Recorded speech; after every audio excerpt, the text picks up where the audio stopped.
Hello guys, welcome to Brighting Knuckles. வந்து இப்ப நான் என்ன உங்கள்ட்ட சொல்றது? Okay. தெரியல எத்தனை நாள் ஓடுன்னு தெரியல, ஆனா கண்டிப்பா ஓடும். இப்ப 2 பேரும் இருக்கறனால எடுக்கிறோம், அதனால ஓகே. வெளிய போய் எப்படி எடுக்க போறோம் அப்படிங்கறது தெரியல. இந்த வீடியோ வெளில போச்சுன்னா எல்லாரும் எப்படி ரியாக்ட் பண்ண போறாங்க, எப்படி கலாய்க்க போறாங்க தெரியல. இன்ஃபீரியாரிட்டி காம்ப்ளெக்ஸ் வந்து ரொம்ப இன்ஃபீரியாரிட்டி காம்ப்ளெக்ஸ் வந்து ரொம்ப ஜாஸ்தியா இருக்கு. எப்படி நம்ம ஃபேஸ் வந்து வீடியோ எடுக்க முடியும், நம்ம டார்க் சர்க்கிள்ஸ் தெரியுமே, நம்மளோட டார்க் ஸ்பாட்ஸ் தெரியும். அது கூட பரவாயில்ல, லைக் நம்ம கூட இதை ஓவர் கம் பண்ணிட்டு வெளியே வந்துடலாம். ஆனா நம்மள சுத்தி இருக்கிறவங்க என்ன பேசுவாங்க, அதுதான் லைக் இன்னும் தடுக்கும் நம்மள வீடியோ எடுக்க விடாம.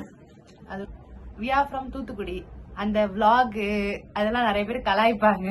நிறைய கொஞ்சம் காமெடியா தான் இருக்கும், அட்ஜஸ்ட் பண்ணிக்கோங்க. நிறைய வேர்ட்ஸ் கலாய்க்கிற மாதிரி தான் இருக்கும். நீங்களே பாருங்க, நீங்களே எங்களை கலாய்க்கலாம். மேபி எங்களோட வேர்ட்ஸ் அந்த vlogன்னு இப்ப சொன்னேன், கொஞ்ச நேரம் முன்னாடி வேற ஏதாவது சொல்லியிருப்பேன் கண்டிப்பா.